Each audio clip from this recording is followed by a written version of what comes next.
All right, well, welcome to class again. We're going to cover some more of what's on our seminar part 4B, lies in the textbooks, only now we're up to the point of what do we do about it? Okay, it's obvious there are lots of things in the textbooks that just simply are not true.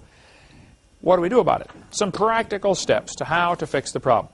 The Bible says in Matthew chapter 5, our job is to be the salt of the earth. You know, salt is amazing. Salt irritates. If nobody's irritated at you, you're probably not a very good Christian. Salt flavors. Our job is to bring out the best. You know, you put salt on to bring out the flavor in things, and we should bring out the best in people and in our neighborhoods and in our churches and in our schools. We should truly be the salt of the earth. Salt also preserves from corruption. And if there's corruption in your school or corruption in your textbook, our job is to help preserve the community from that. We should do something about it. So our job is to be the salt of the earth. Now, I would have to say, in my experience, I would say most of the teachers that I know, and I know many public school teachers. My brother, 34 years, he led me to the Lord. He's been teaching public school for 34 years. My mother retired from teaching public school. Most of the teachers that I know are sincere, dedicated professionals. They are not the enemy, okay? They are often put in a position where they have to work with curriculum that is just corrupt, because the decision of what they get to teach from is made years before. And we'll get into more of that in a minute. So many of them teach evolution because that's all they've ever been taught. They simply don't know any better. And a lot of them don't realize they can teach creation science if they want. They've been taught you cannot teach creation science, but that simply is not true. Let me give you a little bit of the history behind this. First of all, it is perfectly fine for a teacher to teach creation science in a public school if they want to. Back in the 1800s, the average textbook taught about creation. Oh, got brand new chalk here. Good. If you got a textbook from the 1800s, you would see that they taught creation. They taught the earth is 6,000 years old, roughly, or was created in 4000 BC, and it was done in 6 days. They taught the Bible story. Then, from 1800, actually, 1836, I believe, is when the first public schools really got going, sometime in the early 1800s, and I think they started in Massachusetts, if I recall. But, and they taught the Bible as their curriculum. Up until about 1925, when a very famous trial took place, which we're going to talk about here in a few minutes, the Scopes monkey trial, as it has come to be known as, and I've got the whole court case right here in front of us. Up until this time, creation was taught right from the Bible. Teacher would get up in class, they would read the Bible story, they would discuss it, and kids would be tested on it. What happened? In 1925, several states passed laws outlawing or banning evolution. One was called the Butler Act. The Butler Act passed, I think it passed in 1925. The Butler Act became law in Tennessee. This was the law that was challenged by the ACLU. Actually, the ACLU advertised in papers in Tennessee. They said, we are looking for a teacher who's willing to challenge the Butler Act. Because the Butler Act said you cannot teach evolution. Okay, so this is important to know. This will be on the quiz. All the Butler Act did is outlaw the teaching of evolution. Now keep in mind, there has never been a law banning creation. There were laws banning evolution. No state has ever passed a law saying you can't teach creation. So in 1925, the state of Tennessee passed the Butler Act, which said you cannot teach evolution, period. The ACLU advertised, and they said, we're looking for a teacher who's willing to challenge the Butler Act. They found a teacher named John T. Scopes. Put him on the quiz because he is a famous fellow here. John T. Scopes was approached at the drugstore in Dayton, Tennessee, which is north of Chattanooga. And by the way, there's a famous courthouse there where this trial took place, and you can still go take tours of the courthouse. I've been through it, been through Dayton many times. John Scopes was sitting around at the drugstore, and these guys came and said, would you be willing to testify that you taught evolution? And he said, well, I don't teach science, but I did substitute one day while the science teacher was gone, but I don't know if I really taught evolution or not. And they said, well, would you be willing to claim that you did? Perjury, in other words. You know, would you lie on the witness stand? Or on the witness stand? He said, well, yeah, I'd be willing to testify that I taught evolution. So they had him indicted, or whatever the word is, for teaching evolution, even though he wasn't sure he'd ever done it. And the ACLU did all this just as a test case to try to get this Butler Act overturned. What they were hoping to do is get media attention. So the news media would come in, and boy, they did get a lot of that. And they wanted to make creationists look stupid and evolution look great. And they wanted to use this as a chance to really push their religion of evolution. Well, as it turned out, some very famous lawyers got involved here. Clarence Darrow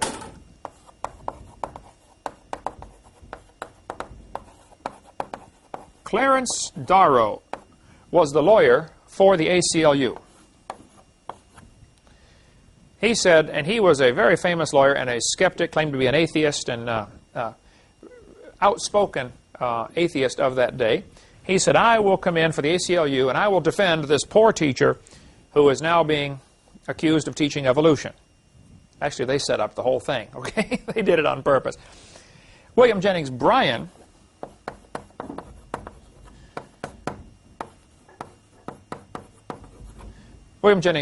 said he had 3 or 4 times been vice presidential candidate.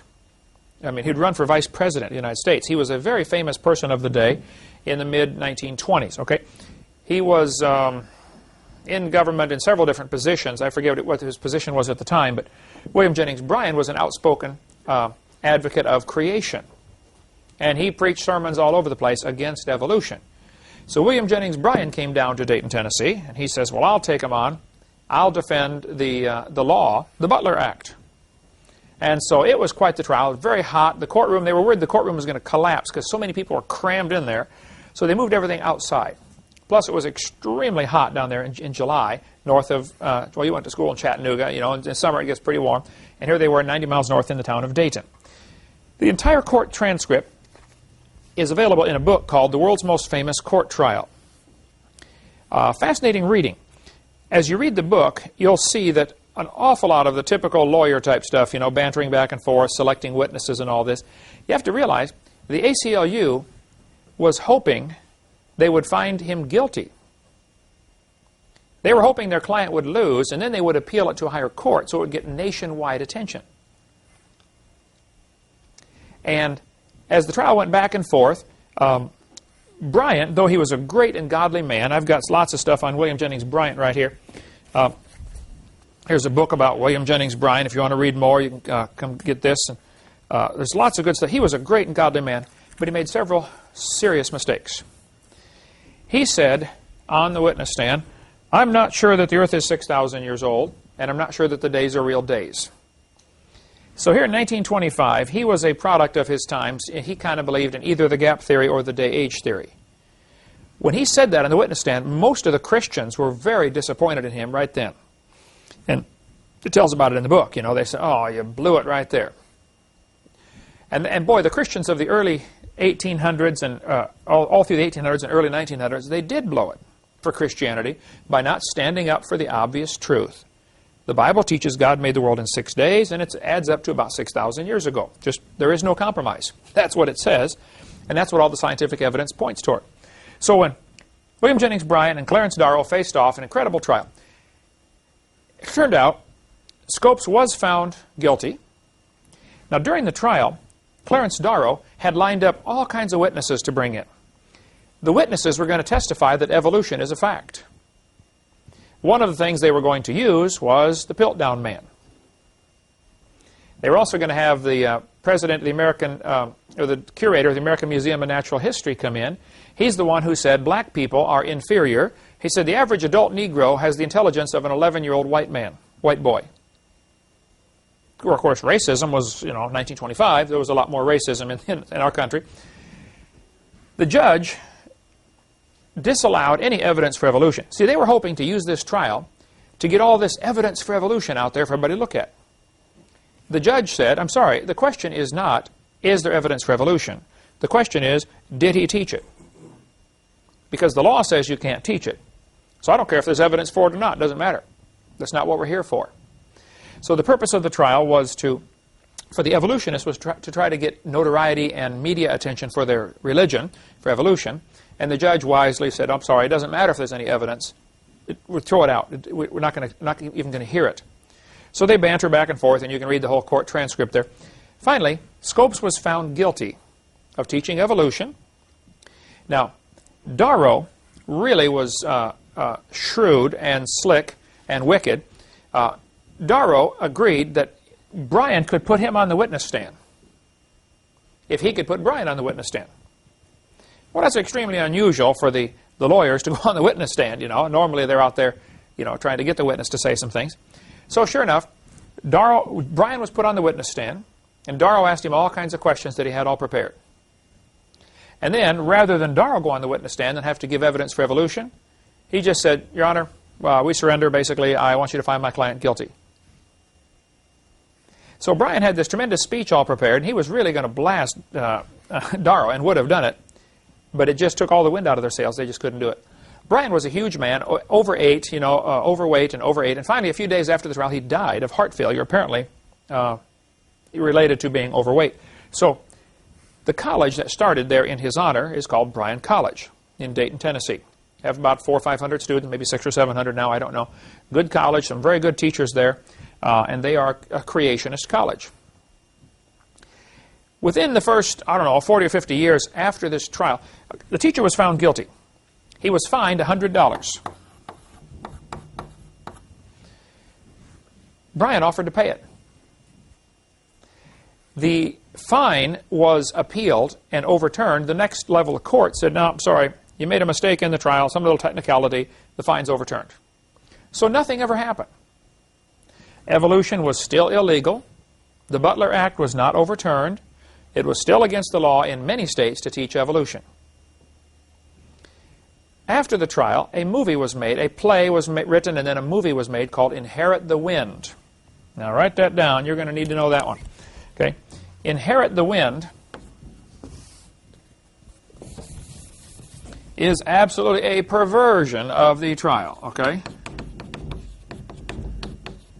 Inherit the Wind. And it has been redone several times as plays or as things like that, movies for kids for school. There's a friend of mine named George Serrell who has done extensive studies of the actual court trial, which you can get word-for-word transcript of the whole thing. I've got it right here. Compared it to the movie.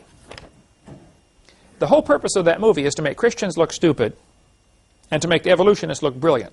Okay? Typical Hollywood stuff. And if you want to get, I've got tons and tons of material on Inherit the Wind on the movie. If that movie is showing in your public school, you ought to protest against that because that is an absolute perversion of what really happened. During this trial, though, in 1925, Darrow brought up the fact, hey, evolution is in our textbook. Tennessee has already approved a textbook which contains evolution. And now you're saying you're banning the teaching of evolution. He was right. I have the textbooks they were fighting over. 1911, by Hunter, New Essentials of Biology, by George W. Hunter. This is the book, 1911, that was used in Tennessee schools. Now, it doesn't have a lot of evolution in it, but it does have some. It does teach evolution. So here, Tennessee made a mistake 15 years earlier by allowing textbooks in that teach evolution. Here's what typically happens in a state. And this is the sequence that a lot of Christians and creationists don't seem to comprehend. Okay? First, the state will set standards. And this is where we've got to get involved. The state will set standards that one of the standards will be, we want evolution taught. You get a committee of, 5 or 10 or 15 or 20 people, they set the state standards. Now, all of the textbook publishers publish books to try to sell to that state. The ones that are the most strict on this and the ones that most people really look to are the standards from Texas.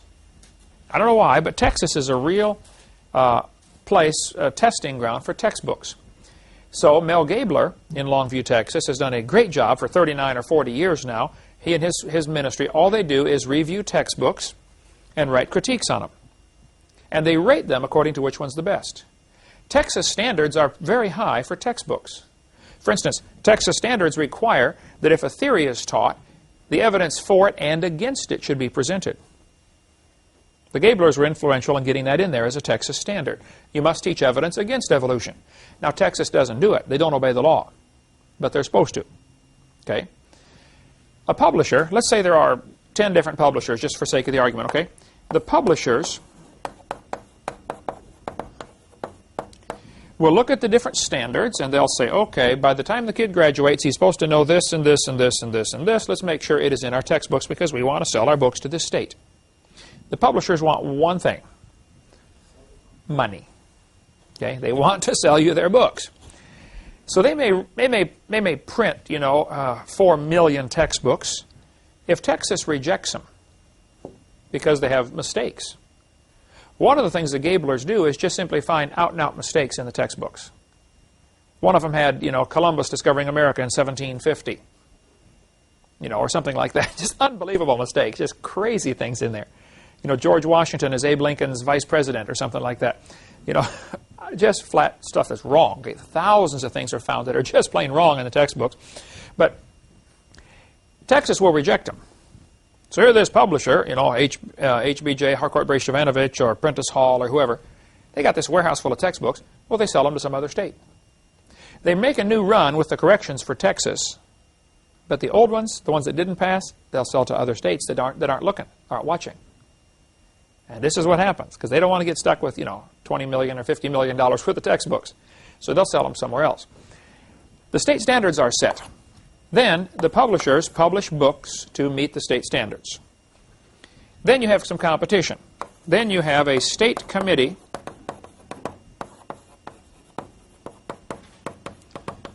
Now, 22 states have a state textbook selection committee. There are 50 states, okay? 22 of them have a state textbook selection. Florida is one of them. There's a committee that meets in Tallahassee.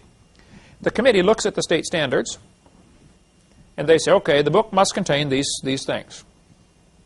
They look over the available textbooks, and let's say there are 10 publishers. Those publishers will send a sample copy to the state committee.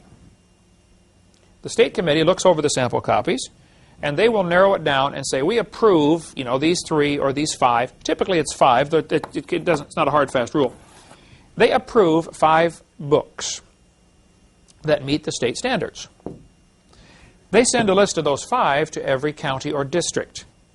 For instance, in Escambia County, there is a county school board. So at this point, the county or the district school board, they will select 1 or 2 books, okay? And then they will notify all the teachers in the county, you may pick a book, pick this one or this one. Let me see your book there for a second. Okay? This one had to go through this process. It was state approved, and then the county approved it. Then they purchased X number of thousand of them for our county, for the biology students in Escambia County. This is at Woodham High School, okay? The basic idea is the teacher could order any textbook they wanted. They could order a Christian textbook. Your public school could order Christian textbooks, but the state won't pay for it. If you pick a book off the list we approve, then the state will pay for it. Now, a book like this probably costs $50 or $60, for one book. Times how many kids in your class, or how many kids use this book at your school, would you guess? 25 in your class, and how many biology classes are there? 5 or 6? Yeah. It's a lot of money. It's $60 a book. And that's just one school. And there are, what, 4 high schools in Pensacola? 5 now? Yeah, that's right. Tate and, yeah. So the county then will select the book. Here's what happens then. After the book is in the classroom, the kid brings it home, the parents complain. And they should, okay? But we're about 5 steps too late. What Kansas did in 98, I believe, the Kansas school board, Kansas has a state school board, okay, in addition to a state committee that selects books. The Kansas school board said, our state standards will not require macroevolution to be taught. That was it. They did not say you can't teach evolution. They just said we're not going to require that macroevolution be part of the state standards. The teacher can still teach it if they want, but it's no longer required, which means it's no longer required to be on the tests. Boy, the atheists hit the ceiling. You'd have thought, somebody shot them. They said, oh, they took evolution out of the textbooks. First, no, they didn't, okay? But if somebody believes in evolution and there is no God, they don't have any moral standards. They don't have to have any moral standards anyway. So, it's okay to lie and cheat and steal, because after all, there is no God if we evolve. And if evolution is true, the toughest and meanest survive, the strongest survive. The fastest lion gets the zebra. And so, it's okay. As a matter of fact, it's good to get your cause accomplished any way you want. This is the typical scenario, though, that things happen. So, for most of American history, teaching creation was perfectly fine, and it was done in the textbooks. Laws banning evolution were introduced in 1925. Those laws were not overturned until 1968. It was against the law to teach evolution in public school in many states in America until 1968, when the last law was overturned. Now, the fact is, the books taught it anyway. They were still teaching evolution, even though it was against the law, but nobody wanted to challenge it for fear of a repeat of what's called the Scopes monkey trial. How it got the name Scopes monkey trial, I don't know, but it's the trial in Dayton, Tennessee. So, it was against the law to teach evolution. There has never been a law banning creation. Never has been. Then in 1980, Arkansas passed a law demanding equal time.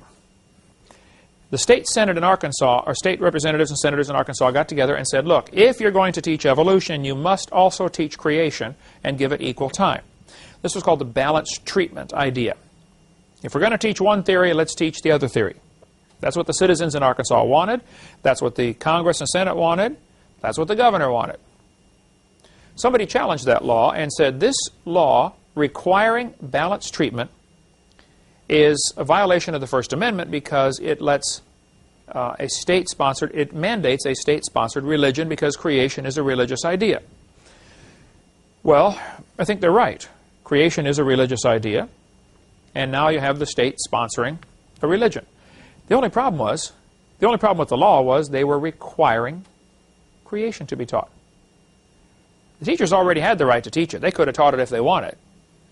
But when the Senate comes in, or the Congress comes in and says, you must teach it, they crossed the line, and that's what the judge said. Now, in 1987, Louisiana did the same thing. Louisiana law was written much better, and I think probably was, I don't know of any serious flaws in it. I read the whole thing. But Louisiana in 1987 tried the same thing. They said you must have balanced treatment. Now see, what they're doing, in my opinion, in both states, they worked on the wrong end of the problem. I don't think that's the way to handle this at all. Just my humble, unbiased opinion. And since this is my class, we'll just teach whatever we want, right? Choice number one, evolution only. Choice number two, creation only. Choice number three, teach both. That's what Louisiana and Arkansas tried. The court struck it down in both cases. The Louisiana law went all the way to Supreme Court. Supreme Court struck it down, said, no, you cannot require the teachers to teach creation. Choice number four, teach neither.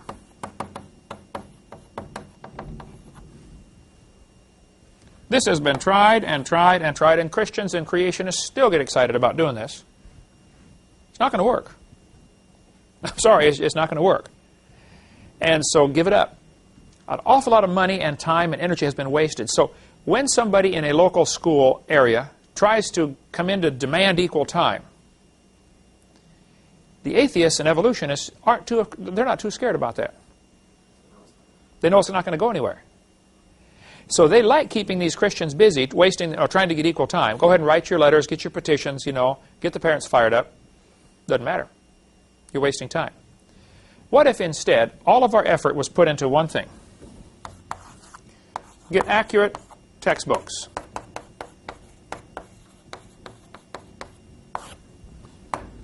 Require the books to be accurate. Take out the lies out of the textbooks. Now, everything that supposedly supports evolution is going to vanish. I mean, if you took out the 27 or 28 lies we've mentioned in this class that support evolution, or get the book Icons of Evolution, and just simply remove the lies. Period. Now the evolution teacher's in a very unfortunate position because they get up there and say, okay, kids, I believe we all came from a rock. However, I don't have any evidence. Starts to look pretty silly. But the way they're doing it now is they're saying, kids, I believe we came from a rock, and here's the evidence. Bang, bang, bang. And one by those things have all been proven wrong, but they're still in there. It all is based on the idea the Earth is billions of years old, and it's not. And if you can prove that wrong, that destroys evolution. So I think step by step we need to challenge the statements in the textbooks that are not accurate. Simple. Arkansas is working on a law right now. A couple of representatives called me last week, and they want me to read the law before they present it. That's going to require that the state will not fund, the state will not pay for any books that contain false information. Great. Who can argue against that? And if they'll follow through on it, that's the thing, okay? So there are many good impact articles that deal with this subject of the laws in the 1980 and 1987 Louisiana law that required balanced treatment. So we need to have a quiz question. What were they asking for in Arkansas and Louisiana? They were asking for balanced treatment, and the court struck it down. They said you cannot do that. Basically, the whole purpose, the whole point of all this was you're not allowed to require this. And how people didn't catch on, I don't know. Even guys like Stephen Jay Gould, who's the Marxist professor at Harvard University. Stephen Gould said after the Louisiana trial, no statute exists in any state to bar instruction in creation science. It could be taught before, and it can be taught now. Michael Zimmerman said, the Supreme Court ruling did not in any way outlaw the teaching of creation science in public school classrooms. Quite simply, it ruled that in the form taken by the Louisiana law, it is unconstitutional to demand equal time for this particular subjects.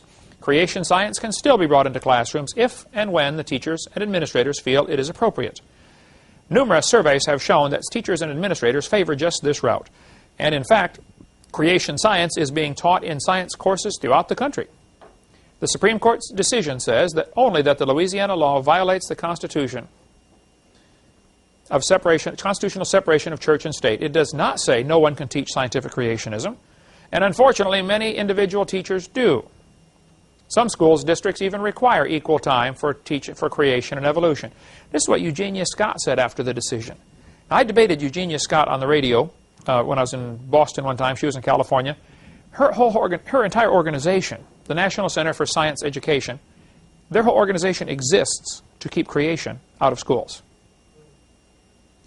Funded by one of the guys in the late 1800s, not Rockefeller, but one of the other rich guys, started this organization with a grant to keep evolution in the textbooks and creation out. So they've got their own website, NSCS, I think. There it is on the screen there. National Center for Science Education.org, NAT, whatever abbreviation, you can look it up there on the internet. And they will instruct people, they say, don't debate creationists because you probably lose. They'll say creationists are professional debaters. They're trained in how to do this. I've never had a course on debate in my life. And I think the creationists win because they're right and the evolutionists are wrong. I mean, that's why we win. It's not nothing complicated about it.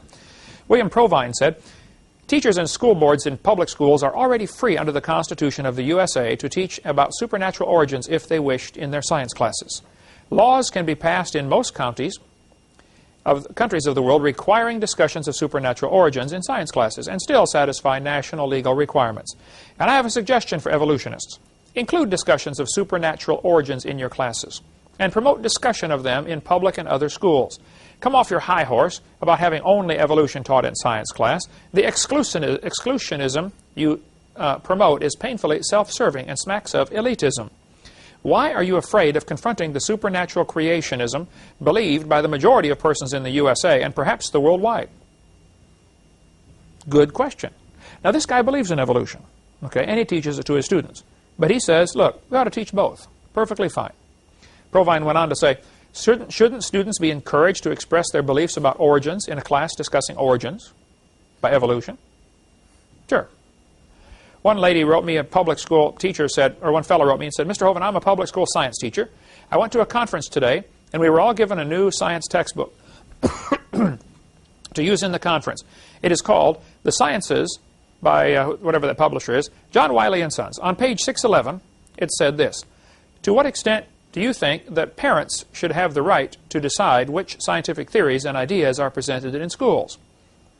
To what extent do you think parents ought to have the right to demand that opposing religious views be taught as well? Should the views of creationism, which are primarily based on one particular type of Christianity, be given special consideration? It's getting more difficult to teach the truth, to say the truth all the time. You know what this is doing?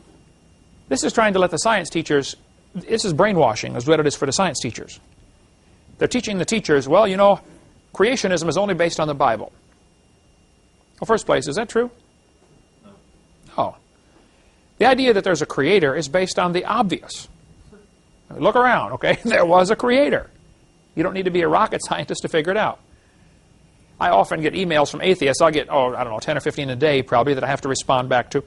And they'll say something like, you know, evolution is a proven fact, and, you know, how can you believe there's a God type emails. They get those all the time. And one of my responses is, do you need to light a candle to see the sun? I mean, look around. There's evidence for design everywhere you look.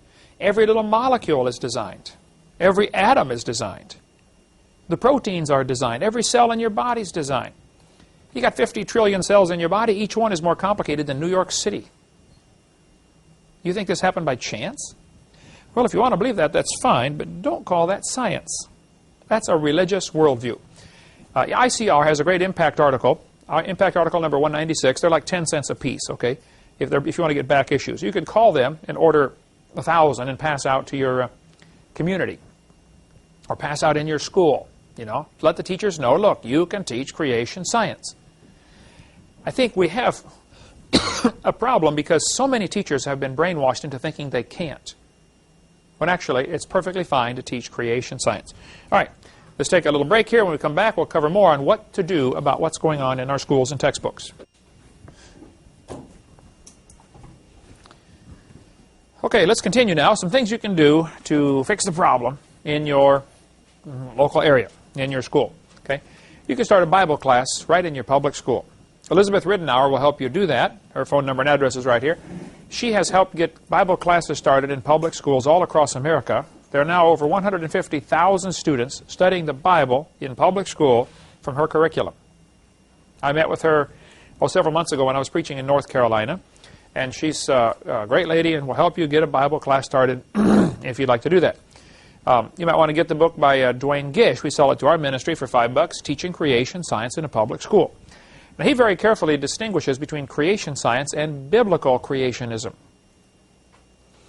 Teaching creation science says, look, the scientific evidence says there must have been a creator.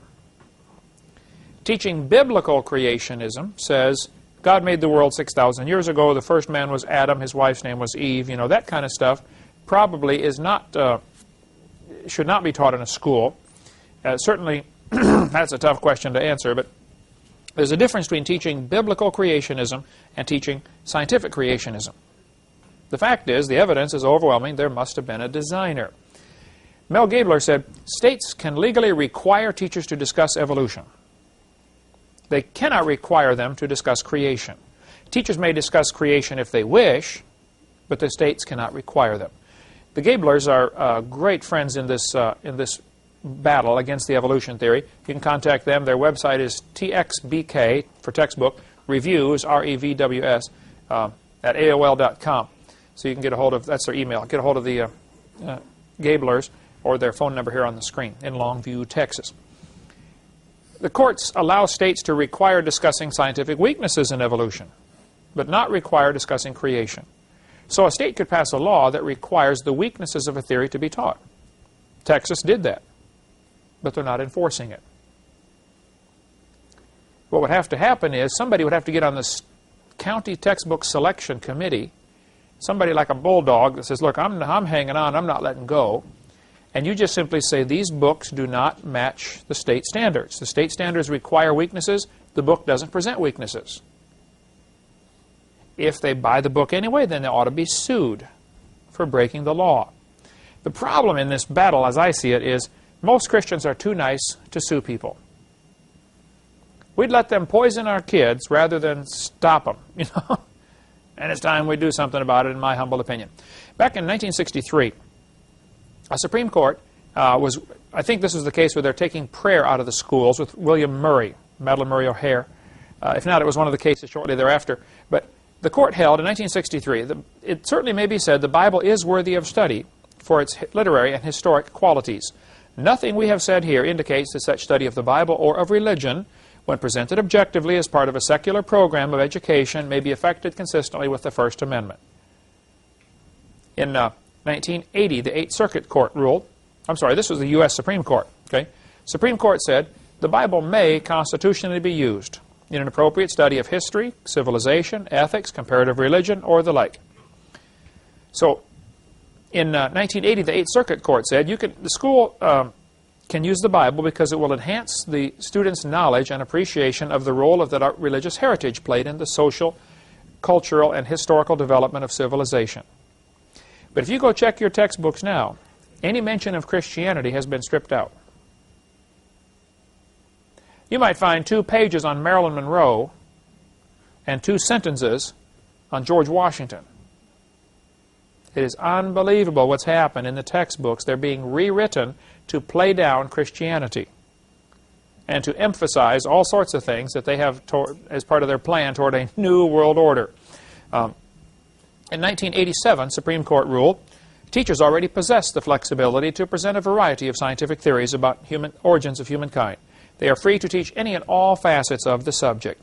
Teaching a variety of scientific theories about the origins of mankind to school children might be done with the clear secular intent of enhancing the effectiveness of science instruction. This is the case that Stephen Gould commented on and said, look, the courts have never banned creation. There were laws banning evolution, but they've never banned creation. California State School Board, their policy is, discussions of any scientific fact, hypothesis, or theory related to the origins of the universe, the earth, and of life, that's the how, are appropriate to the science curriculum. So I would encourage Christians to realize, look, it's perfectly fine. Now, there are several ways to fight this battle. The way Jesus did it, Jesus did not spend much time trying to change the Roman Empire. Most of his effort was reaching individuals. The simplest and I think the foolproof way, number 1, is go after souls, win souls, and teach them the truth. Just like Jesus said, go into all the world, preach the gospel. After you get them saved, teach them, or baptize them, and then teach them to do everything I told you to do. That's unstoppable. We probably will never change the textbooks in our county, though I think we should try. But if we got every kid in your class converted to believing in creation, or to being a Christian, or both, it doesn't matter what they're teaching. They're not going to believe it. Right? Second level, and I think this needs to be a multi-pronged attack, but the second level is go after the teachers. Many teachers are already Christians. They just simply don't know what their rights are. So if we inform the teachers of what their rights are, or inform them of the truth of creation, see, curriculum really starts when the classroom door shuts. Very few teachers ever make it all the way through the textbook in the year anyway. Do you guys skip chapters in yours? Sure. And with some textbooks, it's easier to skip the whole chapter because they put all the evolution stuff in one chapter. Other textbook authors spread it through everything. Merrill Science, several times, has put all the evolution stuff in 1 or 2 chapters, and the teacher can just say, okay, we're going to skip this. And it doesn't play into most of the rest of the textbook. Level 3 is go after the whole school. Get the principal or the school board in the area or something to say, look, let's get this out of the textbooks, let's fix this problem. I think we need to work on this, but most of my effort, and I think most of Jesus' effort, was on the individuals. That way, it doesn't matter what the rest of them are doing. So there's a great video on what's happening in public school classrooms, not only on evolution, but on sex education and all sorts of other things, available from Eagle Forum. That's Phyllis Schlafly's organization in Alton, Illinois. Now, Phyllis Schlafly is a Catholic. I would disagree with her on several major doctrines, but she's done it. She's a constitutional lawyer, and she's done a great job of defending the Christians' rights in schools. Okay. Some people say, what about separation of church and state? There is no such phrase used in the Constitution. That sentence, separation of church and state, was written in a letter by Thomas Jefferson to a Baptist pastor in 1802. It is not part of the Constitution. The wall of separation between church and state is to keep the state from getting involved in the church's business. Peter Kershaw has a great book, which we sell both of his books to our ministry. One is called Hush Money. The other is called In Caesar's Grip. Hush Money is the shortened version. In Caesar's Grip is the long version. They are awesome books about how churches have really blown it by becoming 501c3 corporations. It's one of the dumbest things a church could do, because now you're asking the government for permission to exist. And God already told you what to do. It's a matter of, who is sovereign anyway? And they have taken church and put it under the government. Major, major mistake. And we'll get into more of that later. Impact article number 278, available from Institute for Creation Research, icr.org, is about a fellow in North Carolina. I talked to Steve Deckard. He teaches at it's not a Baptist school, it's a Christian school of, I think, Plymouth Brethren or some other denomination up in North Dakota, not North Carolina, North Dakota, or South Dakota, I forget. Anyway, he rated all the textbooks based on how much evolution do they have in them. His rating of the 1991 textbooks said biology by Merrill and everyday experience had only 2.9% of the words in the textbook were talking about evolution. The rest is just talking about biology like it's supposed to, okay? HBJ, the yellow version, had 15.6%. It was the worst. And here's the rating here of the textbooks. Now, that's not going to be the same every year. This doesn't mean that Merrill is always the best. Okay? It varies greatly from year to year. I encourage people to get science teachers to get the book of Pandas and People. We sell it to our ministry, or you can get it off the internet. But that book is a supplemental biology textbook written from the perspective of there must have been an intelligent designer, called the design perspective. Now, one of the authors of this book is Dean Kenyon, K-E-N-Y-O-Y, Kenyon, A-N-A-N, I think. Dean Kenyon teaches in San Francisco, and he was an evolutionist. He wrote books about evolution, and he got converted. He had already taught for 20 years. It was either Stanford or San Francisco State, I forget where he taught, but someplace in the Bay Area. They fired him for teaching his students that evolution was questionable. He sued them because, hey, he said, I've been teaching for 20 years. I'm tenured. You can't just fire me. And they had a big deal over that, big lawsuit on all that. And finally, he was reinstated as a lab assistant. Well, normally, college juniors and seniors get the job of lab assistant, clean up the test tubes when everybody's done. My understanding is, finally, after a great legal battle, they put him back in a classroom, but they've tried everything they can to keep students out from under his influence, because they think his evil influence is going to encourage them to not believe in evolution. So that's one example. We've got lots more we'll get into when we get into the question-answer session. I've added several pages of people who have been discriminated against because of their religious belief. And we've encouraged you might want to get the book Icons of Evolution if you want more. This guy rates the textbooks. He gives them an A, B, C, D, or F based upon how they handle the 15 different icons of evolution, like the gill slits. I gave them all an F, I think, because they all mention it. It's been proven wrong 126 years ago. Okay, the horse evolution. How do they handle this? First, he goes through all the law, all the evidence, and says, "Look, it's been proven wrong. It's been proven wrong. It's been proven wrong. How does this textbook handle it?" So he rated quite a few textbooks based upon how they handle these different lies that are been proven wrong. I mean, everybody knows they're wrong, but why do they still present it? I think most of them got F in every category. A couple of them got a D in a few categories. So the choice this year for your textbooks is strychnine or arsenic. Which do you prefer? Here's the Gabler's book that we also sell through our ministry. What are they teaching our children? A great book. It's only $4. You can get that and give it out to people for people involved in education. Or give the Gablers a call. They will be glad to help you in textbook selection. If you get on the textbook selection committee in your area, you're going to be overwhelmed because all these publishers send you these books. Please buy our book. You don't have time to read them all. Gablers have already done it. Get on that committee and say, write to the Gablers and say, look, now they work on a donation basis, okay? Write to the Gablers and say, here's $200 or here's $300 or whatever. Please send us your evaluation of these books. Because it's going to cost them, you know, to print the pages and to send them to you and all that kind of stuff, plus their staff they have there. So I would encourage you to do that. It's crsc.org has a rating of textbooks also. The Gablers wrote me this letter in 2000, and they said, Dear Dr. Hovind, thank you for using What Are They Teaching Our Children? You will be interested to know that in our 39 years of work, we have never seen publishers so sensitive or schools so receptive to our textbook reviews and ranking. See, what the Gablers do is they review all the textbooks and rank them. This one's the best, this one's the worst. They don't recommend anybody buy one or not buy one. They just rank them according to best to worst in their opinion, and they send that ranking sheet all over Texas to school boards.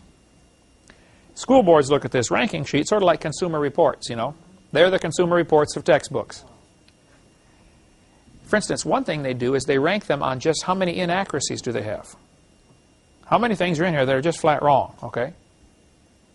And every textbook has mistakes, I'm sure, but some have lots and lots of mistakes. And so they rank them, and then, of course, this greatly affects sales. So the publishers now are getting hold of the Gablers saying, okay, we're sorry, what would you like in the books anyway? You know, it took them 39 years to get where they are, but I would encourage you to take advantage of what they do, because they are a great asset to the Christian. He went on to say, we're also pleased to recommend the Harcourt and Scott Forsman Elementary Science Series. They are much less dogmatic on evolution than the others we reviewed. So why reinvent the wheel? These folks are doing it, you know, take advantage of what they're doing. They also do a lot of work with the history books. Mr. Fry, I forget his first name now, works with the Gablers. He's not Gary Fry, it's a different Fry. But he is a incredibly intelligent man, and he reads all these history books and finds mistakes. That's the wrong date here, that's the wrong date there, and, you know, and just loads these books down with, says, look, we can't buy this book because it's inaccurate. Okay? Adolf Hitler is quoted as saying, let me control the textbooks and I will control the state. How many kids go through your class at Woodham High School and believe what they're taught? Probably all of them. They should be able to, shouldn't they? Shouldn't the kid be able to go to class, read the book, listen to the teacher, and believe it? I mean, you don't need to be a genius to figure this out. That's the way it's supposed to be in school. So what can we do to help fix the problem? Bert Wagner, here's his address or email and phone number. Bert can help you get creation materials into your public school libraries. Many public schools, in their public school library, or even in the public libraries, have nothing about creation. Nobody has pushed to get it in there. Get some videotapes. He's gotten my videotapes into many public school libraries. And we probably get a call or letter, average of one a week, from somebody, a student or a parent getting saved from watching one of my videos that they checked out of their public school library. Now, some schools, some people have called me and said, I've tried and I can't get them in. Bert knows how to do it. There's red tape you got to cut through. He can do it, okay? He can get the stuff in there. Some practical things to do. You can demand that pages with false information be cut out. That doesn't cost anything. You could probably find 100 volunteers in your church or in your area who would help cut the pages out. Now, if you're asking for pages with lies to be cut out, is that trying to get the Bible in? Is that trying to get creation in? No, I'm just trying to get the poison out of the books, that's all. Who can argue with that? You could have them glue the pages together. Somebody called me and said, Brother Hovind, a principal in our town, in Georgia, I forget what town now, over the summer, found the pages with false information and glued them together. That fall, the NEA hit the ceiling. That's the National Teachers Association, the National Education Association. They said, you can't do that. He said, well, I did. They said, but you can't. He said, well, I did. It's done. Over with. The glue dried. Okay, it's too late. Just do it. Okay? Get the stuff out of there. You can put a warning sticker in the front cover. Alabama, Becky, you know where the warning stickers are in the drawer out there? Alabama, Martha has a file. Make a note. Let's give one of those to each of the students here in the class. And probably, if we have enough, let's, as people take this course, let's maybe send one with them. Alabama requires that sticker to be put in the front of every book. If the book discusses evolution, it must have a warning sticker. Like a pack of cigarettes, you know, warning, this has been determined to be hazardous to your health. Textbooks that teach evolution ought to have this warning sticker. Now, Alabama requires it, but they don't all do it. Because some of the Christians in Alabama are too worried about who wins that dumb ball game, and they're not paying attention to what's going on in their schools. But they ought to be suing the schools if they don't obey the law. Put that stuff in there. Put that sticker in there. You might want to get my little brainwash booklet. We update this very regularly. If you buy them in quantity, they're $1 a piece. That's our printing cost, okay? You could get these brainwashed booklets and buy one for every student in your school and give one to every kid in class. Many people have done this. One guy ordered 500, passed them out to the whole school up in, I think, Minnesota, if I recall. And he said the teachers are having an awful time because every time they bring up something on evolution, 10 of the kids will say, excuse me, that was proven wrong back in, blah, blah, blah. Why is it still in their books, If you get an educated student body, it's going to be real frustrating on somebody who tries to push off a lie on them. Which goes back to, number one, let's reach them person by person, one by one. All right? Florida has a law requiring textbooks to be accurate. It's Florida Statute 233.09. Florida statute has this law that says all instructional materials recommended by each council for use in the schools shall be, to the satisfaction of each council, accurate. Anybody see a problem with this? The books have to be accurate as long as the council thinks they're accurate. That sentence ought to be stricken from the law. Textbooks ought to be accurate, period. Because the way this is written, all you have to do is get, a majority of the council to think something is good when it's not, and we're stuck with it. That's what's happened in Florida here. It's sad to say that law needs to be rewritten. So some of you congressmen and senators that might watch this tape, fix it for me, please. All right, that's your job.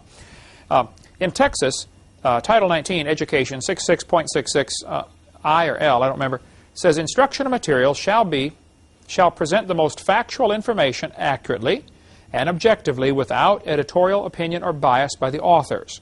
Theories shall be clearly distinguished from facts and presented in an objective manner. Well, that's the Texas law, but Texas doesn't do it. So some folks in Texas ought to go to their school and say, look, you're not obeying the law. Would you like to fix this, or should we go to court and talk about this? I don't know of any cases where evolution has ever been taken to court. Creation has been on the witness stand where they had to defend creation. If evolution had to be defended, it would lose. But nobody ever approaches it that way. Look, evolution is a lie. If you have some evidence for it, I'd like to see it. If you don't have any evidence for it, then quit teaching it. Get it out of the textbooks, okay? In Wisconsin, Administrative Code 361 says the textbooks shall have factual accuracy. Well, if you're teaching the kid we have gill slits, that's not accurate. Okay? Cut the page out of the book. In Alabama, here's part of that sticker. Alabama Code 1975 says, adequate textbooks provide all students in the public schools shall be provided with adequate and current textbooks. One might argue that textbooks that contain statements and examples that are proven to be false and fraudulent are neither adequate nor current. There's the sticker. This textbook discusses evolution, a controversial theory some scientists present as a scientific explanation for the origin of living things. No one was present when life first appeared on Earth. Therefore, any statements about life's origins should be considered as theory, not fact. Microevolution, which can be described as a fact, it discusses that in the sticker. I shortened it here. And macroevolution has never been observed and should be called a theory. Stephanie Bell on the Alabama State School Board, I believe, is the one responsible for pushing this through. And she did a great job. Here's her phone number if you want help to do it in your state. Okay, get a hold of Stephanie and say, what can I do? All right, California Code requires textbooks shall be factually accurate and incorporate principles of instruction reflective of current and confirmed research. Well, should they include the gill slits? Should they include the horse evolution? Should they include the tailbone being vestigial? Or the appendix being vestigial? Look, many states already have the laws. We just have to require that they be enforced. Okay? Do something about it. Let's fix it. You might want to get students this little booklet, Students' Legal Rights. We offer it through our ministry. It's like $10. It's you can get a hold of ACLJ, American Center for Law and Justice. That's Jay Sekulo's organization in Atlanta, Atlanta, Virginia Beach. ACLJ, Virginia Beach. Their organization will help in defending Christians who are discriminated against because of their religion. This book, though, on page 53, tells students you have the right to be exempt from anything against your religion. You can go down to the school board at Woodham High School or go down to the principal and say, it has to be in writing, I do not want my son taught I do not want my son taught evolution. Period. Notarize it. My secretary is a notary. Bring it in. We'll notarize your statement. Give it to them. They have to then exempt him from that class. Now, they'll give him other material. You don't just get out of work and go to study hall, okay? But suppose 70% of the class does that. Teacher gets up. There's going to be a section on evolution. All the kids say, I need to be excused. And they're standing out in the hall. It won't take them too long to figure out, we really ought to skip this section. Because nobody's here anyway. Right? Students ought to be informed, you have the right to do this. If you don't know your rights, you might as well not have them. If people just knew their rights and stood up for what was right. One guy gets stopped by police officers, he'll say, oh, am I being arrested? No. Well, then am I free to go? No. Oh, then I'm being arrested. Arrested means stopped. No, you're not arrested. Well, then can I go then? Just back and forth like that. I don't know if you want to do all that or not, but that's what he does. Now, here's some pitfalls to watch out for.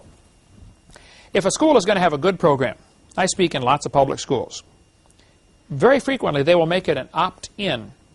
In other words, the kid has to take a note home and get it signed, or else they can't come to the program. And how many kids take a note home and forget to bring it back? We had, what was his name today, sitting there, came over to visit today, 4 years old, has a note pinned on the back of his shirt. That way it's sure to get home and sure to get back. Pin it on the back. The kid forgets he's got it back there. How many notes did you forget to get signed and get in trouble for? Lots of them, right? See, they always make it an opt-in program. If the bad guys don't want the kids to hear this, but the school's going to have this program anyway, let's make sure the kids have to, make it hard for the kids to go see this. Now, if it's going to be a bad program, if they're going to have a homosexual come speak on, a queer lifestyle or something, they will make sure it is an opt-out program. In other words, everybody has to come unless you have a note not to come. Now, that is totally unfair, but that's the way it happens. And we ought to be up in arms and say, look, we're not going to allow that at this school. Let's have a level playing field. Okay? Everybody ought to be... these ought to all be the same. None of this opt-in, opt-out kind of stuff. Now, kids, let me encourage you, if you go to public school, don't confront your teacher publicly if possible. Okay? Talk to them after class. No teacher responds well to a public confrontation in front of their students. Number two, if you're late to class frequently, or the troublemaker or the goof-off in class, if you don't do your homework and you don't pay attention, please don't tell them you're a Christian. Okay? You're not helping. You should be a good student. I recommend you do this. If a test question comes up, for instance, in this biology book that you have, you know the answer that they want from the book because you've done your homework, right? You can simply say, the textbook says, blah, blah, blah, blah, blah. However, this is not correct and has been proven wrong, Preach to them. Now, this way, the teacher knows, hey, I learned it, but I didn't swallow it. They can require you to learn it. They can't require you to believe it. When I became a Christian, a sophomore year in high school, I was in English class. My English teacher was evil, wicked, vile, godless, okay? And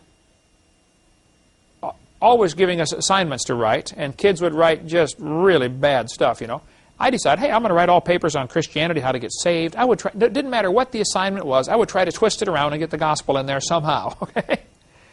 And then I asked Tom, who sat next to me, I said, Tom, would you proofread my paper for me? It's due tomorrow.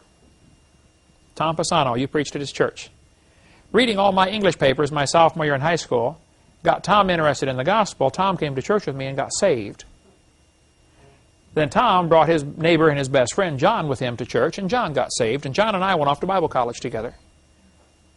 Tom ended up, he's now pastoring a church. I've preached there and you've preached there, right?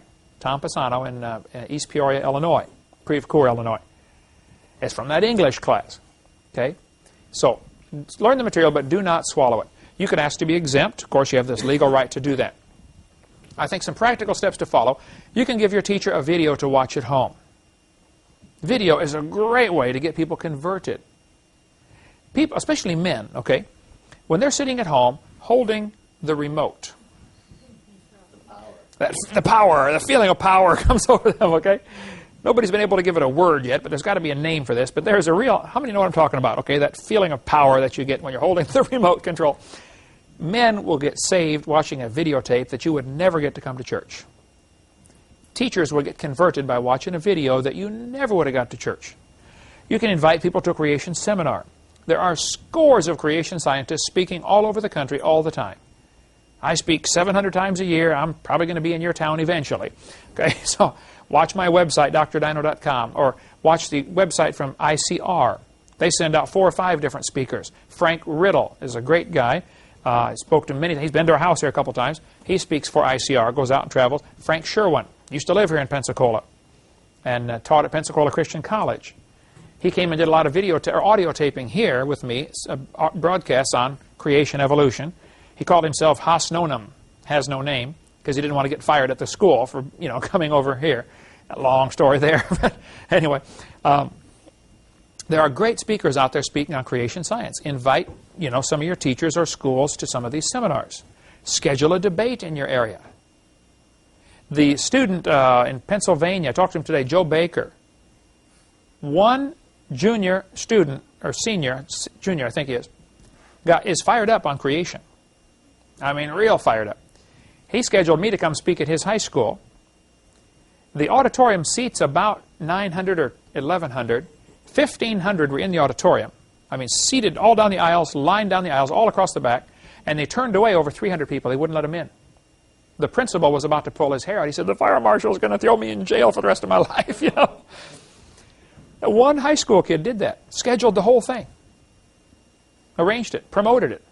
He would put up posters all over the campus. He'd go back an hour later and they're all torn down, so he'd put up more. People are going behind him, tearing down the posters. It was really, and there is still a battle in that school. But that one meeting, I just flew up for one day and flew back home. That's all I had time to schedule. Couldn't go for a whole weekend, But anybody can do that. You can have your teachers call me with any questions. Okay, I talk to teachers a lot. We've had thousands of teachers. You can look through our testimony file. We've had thousands of teachers get converted to be creationists from watching our material. You can watch Ken Ham's material. He's got great stuff. Or ICR. Or there's others out there speaking on creation. Okay, get them to come. Get your teacher to show a creation video in class. Teachers need to learn what students learn early in life. It's easier to get forgiveness than permission. Okay, don't ask if you can do it. Just do it. All right. Many people have told me they show my videos in their class, and the kids love it. They don't ask it. The farther up the chain you go to get to permission, the less likely you are to get it. Because those people up there got the higher salaries, and they got to watch their backside, make sure nobody, they don't want to lose that cush job they have, so they don't want to rock the boat in any way. So just flat do it, all right? You could run for school board. Anybody could do that. Get on the school board. You could require that they teach the truth. Enforce the laws that are already probably on the books. Get on your curriculum committee. Some of you could get on the state textbook selection committee. Well, I've erased it now, but man, make the laws, make the state requirements reasonable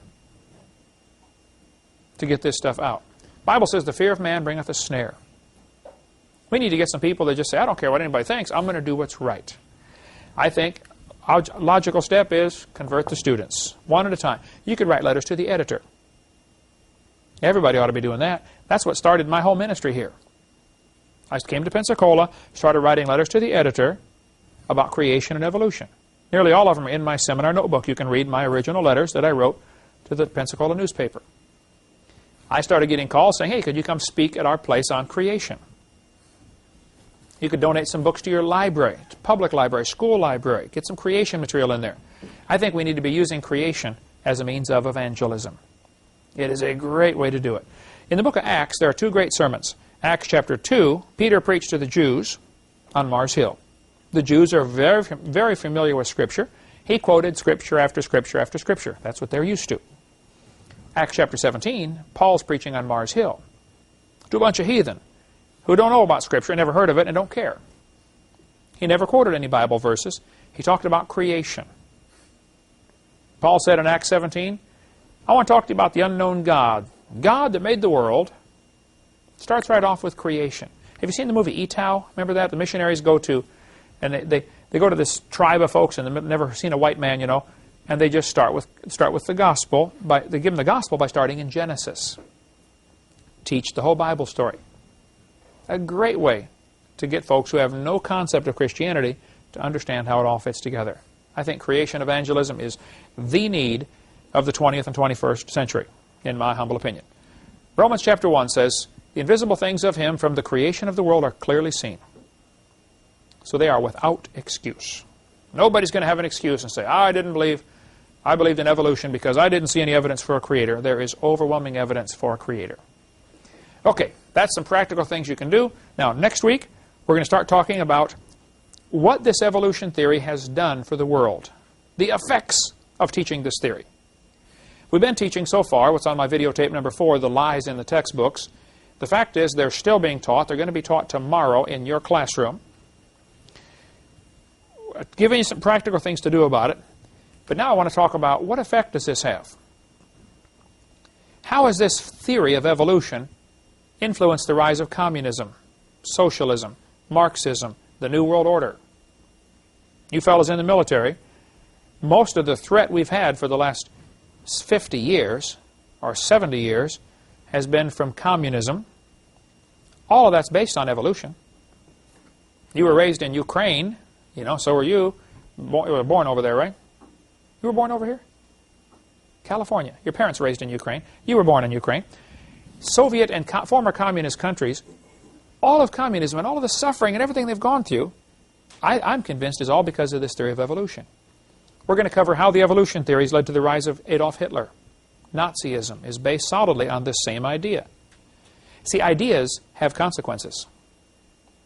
What you believe determines how you behave. If you're raised in a headhunting society, where they, you know, cannibal society, like the book Peace Child, excellent book, by the way. If you teach your kids from the time they're born, hey, kids, now listen, when we go to war and you fight against the enemies, if you kill one of them, be sure to cut his head off and eat his brains, because then you will get his spirit. And you'll be twice as strong. Well, of course, that's not true. But if the kid's taught that from the time he's little, guess what he's going to do when he goes to battle and kills somebody? He's going to do what he was taught. Ideas have serious consequences. And this evolution is not just a dumb theory, it's a dangerous philosophy. We're going to start on that. It'll be very politically incorrect, I assure you, starting next week. Thank you so much.